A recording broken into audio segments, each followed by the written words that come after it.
Welcome back to Chicago Sports Update. This is Matt here on IAP Podcasts. And last time I spoke, the Bears were searching for a new GM. Well, that search is over. That ended last week after the show. The Bears ended up hiring Ryan Pace, former director of player personnel for the New Orleans Saints. He was a major player.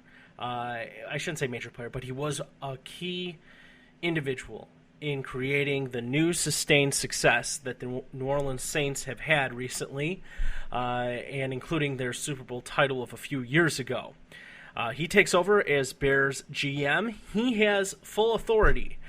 That is a very, very good thing, and we found that out because a reporter happened to ask what kind of authority will he have, and will he, quote, be reporting to anybody? Well, on an organizational structure, yes, he will be reporting to the president, but all decisions and all football decisions will be at Ryan Pace's discretion, which is a very, very, very good thing. We learned that Phil Emery had the same authority. Unfortunately, Phil Emery was just a bumbling fool, just a flat-out failure, and somebody that has hurt the franchise more than he's helped over during his tenure and now as of a few weeks ago. But it's a great time for Bears fans. You have the youngest GM in the NFL taking over the organization, one of the oldest franchises in the NFL, if not the oldest charter keystone member of the NFL. So some opposites there, and he was able to find his head coach in John Fox. That is correct. Denver and John Elway have decided to part ways with John Fox, and after a couple of days of negotiations, whatever the case may be, meetings, blah, blah, blah, all that sort of nice, fun little jargon, John Fox ends up as the head coach of the Chicago Bears on a 4-year deal. Word is out of Denver, John Elway may not be the easiest person to please. You have an absolute football fanatic, and someone more so than any fan out there. An obsessive, compulsive football maniac. So may not be the best fit for whatever coach is out there. Certainly that organization is in transition away from that sustained success that they've had over the past 4 years, including 4 division titles in that time frame, different playoff wins, a Super Bowl appearance. You really can't ask for much more. Sure, you can ask for the Super Bowl wins from that time, but you just ran into better teams. So right now, the Bears are positioning themselves to be a better team with immediately. I fully believe immediately with John Fox. I don't know how many wins that will translate to. I don't know if it will translate into a playoff berth. But what you have right now is a tandem for the next couple of years that are a tandem that's going to be aggressive in developing talent, creating sustainability in the NFL, in the NFC North. There's a lot of work that has to get done. There's a lot of roster moves that have to be made. Some decisions on who's going to be able to help you, who's not going to be able to help you. Word is, reports indicate that Brandon Marshall's tenure with the Bears is done. All that remains is for him to be jettisoned and for that announcement to take place. But Brandon Marshall, being the clubhouse cancer that he has always been, will be jettisoned, and certainly after showing his rear end this past season, he's going to be gone, and that's a very, very good thing. You're going to see the organization reestablish themselves, get back to a point of identity, self-respect, I guess organizational respect, for competition, talent, I don't want to say attractiveness for free agents because they've always been willing to spend money. So money, of course, always being the biggest draw for different free agents. But all that stuff being said, this is a very, very good day for Bears fans with the hiring of John Fox. The Bears have not hired the best available coach at any point in time, certainly in my lifetime. You have somebody that has proven success at different levels, different teams, different players. It's great. It's a very, very good day, and it's a very exciting time. Does this give them immediately 10 wins, 11 wins, 12 wins, chance for playoffs? No, I don't believe so. I don't believe the talent depth is within the organization right now. Certainly having only one player out of 3-4 drafts make an impact, maybe two, I'd say.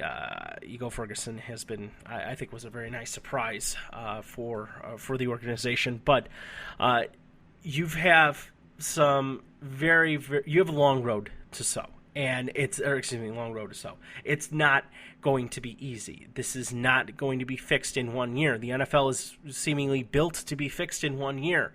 But salary cap concerns, talent identification problems, decades of talent misevaluations of talent have set this organization back tremendously.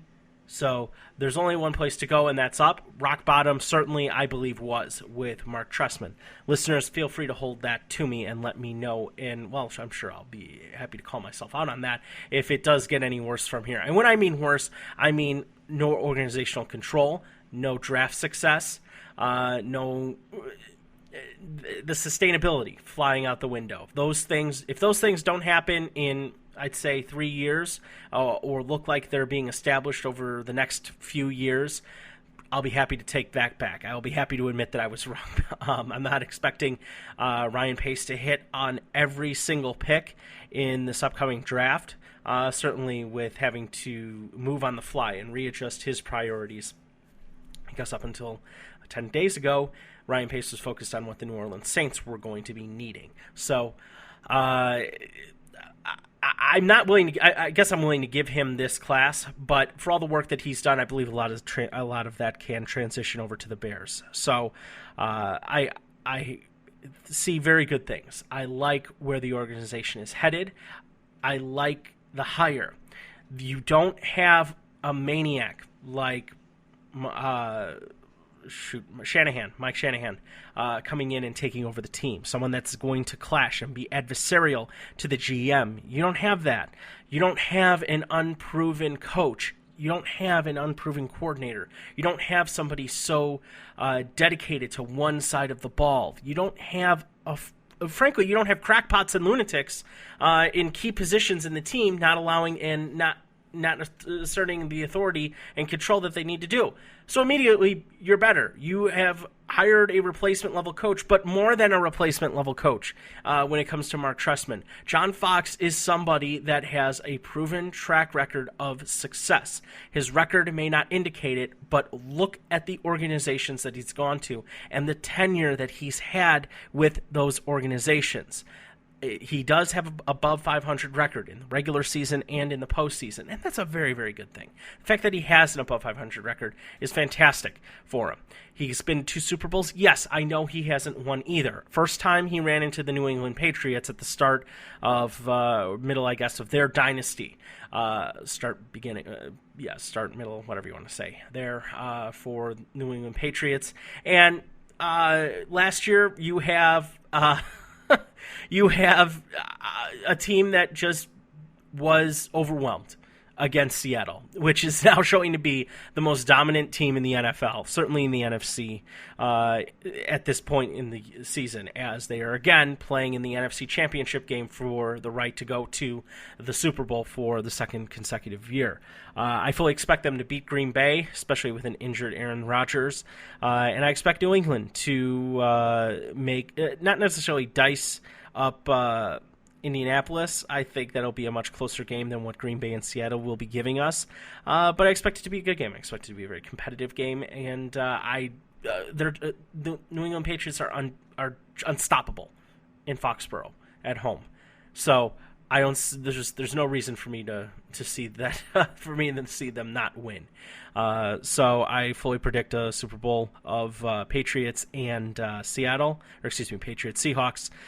Saying the team name there. So that'll be a very good matchup. I think that'll be a matchup that is more deserving of what NFL fans had last year, because that was just a whooping that Seattle gave to the Broncos last year. And that's not on John Fox. I certainly don't believe so. I think there were bigger issues in play, specifically the fact that they were just facing a team that was far and away greater than they were. So, all that being said, John Fox is no pushover. He's no slouch. This is not a Lovie Smith hire. This is not just a defensive coach hire because they had an offensive coach last time. I certainly don't believe that. I think you have the smartest coach that's available, the most experienced coach that was available, and the best opportunity to create sustained success has been taken. And that is what's going to happen with this franchise. I certainly hope and want and wish for sustained success for the Bears, because that, honestly, after hitting rock bottom over these past couple of years, there's only one place to go, and that's up. They have to close the talent gap. It is a lot of work ahead of them, and I certainly hope that they are up to the task to do so. So a lot of good Bears stuff going on right now. Very good time to be a Bears fan, and certainly the future looks bright, and a lot more questions will be answered over the next couple of weeks as far as who rounds out the coaching staff and how things will break down at the Senior Bowl and going into the draft in April. Let's see, going to the other sports, baseball arbitration was avoided for many of the different players that the Cubs and White Sox had on that were out there, including Jake Arrieta for the Cubs, as well as Jeff Samardzija taking just a few ticks under $10 million for the year on the one-year contract. And I think the big gap, I think it's a nice gap that's out there between Jeff Samardzija and David Price, who was in his last year of arbitration eligibility with the Tigers. David Price got more than double that. He got nearly $20 million for 1 year. So Jeff Samardzija, not in that $20 million range, at least right now, and what they agreed upon. Does that mean the White Sox will be able to sign him long-term? I don't think so. I would love to see him sign a, $45, $50 million contract over 3 years, putting in at about 15, 17 per. That'd be great. I'd love for that to happen. A couple escalators or bumps in there, incentives with playoff appearances, playoff wins, World Series, all that sort of stuff. That'd be great. I don't think he is that $20 million a year pitcher. Close, but no, I don't think so. And I think right now, if they were to end up signing him long-term being 3 years, giving this kid another shot at free agency, and especially with the fact that he has a ton less pitches on his arm compared to many other starting pitchers that are out there. So, yes, he's a horse, but he's got a lot of time left on him. So, let's see, other news. Blackhawks have been up and down, not the dominant force that they've been recently, and that's okay. It's near midseason, All-Star break coming up. A lot of Blackhawks being represented. That's great, fine, well and good. I'd almost prefer the rest to be given to them, but it's a very nice honor for the Blackhawks, especially showing some dominance in the fan vote, as well as the Western Conference being very well represented and flat out.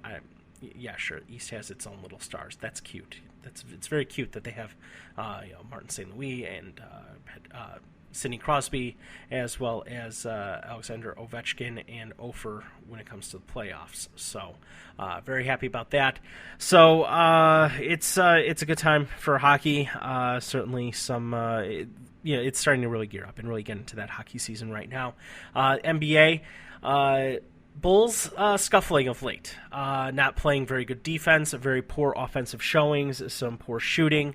Okay, fine. I'm just going to chalk that up to mid-year blues because it's just a long season. It's too long of a regular season as far as I'm concerned. So we'll see what happens there. I certainly believe that they do have the talent to be able to withstand some of these losses and get into position for, again, getting to the Eastern Conference Finals and hopefully the NBA championship, or excuse me, the NBA Finals. So that'll really do it for us this week. Not really much as far as in terms of wrestling, so don't worry about that, folks. Just a lot of stupid stuff with John Cena, not that you really care. Really frustrating storylines that are going on. A lot of I don't want to say confusion, but just lazy writing. The return of Daniel Bryan has been nice. I'm glad he's back. Injuries are starting to clear for the WWE roster, and that certainly improves their product. So, but the story leaves a lot to be desired as far as I'm concerned. So, for all of us here at IAP Podcast, this is Matt, and we will talk to you next week. Thanks for listening to Chicago Sports Update here on Intrepid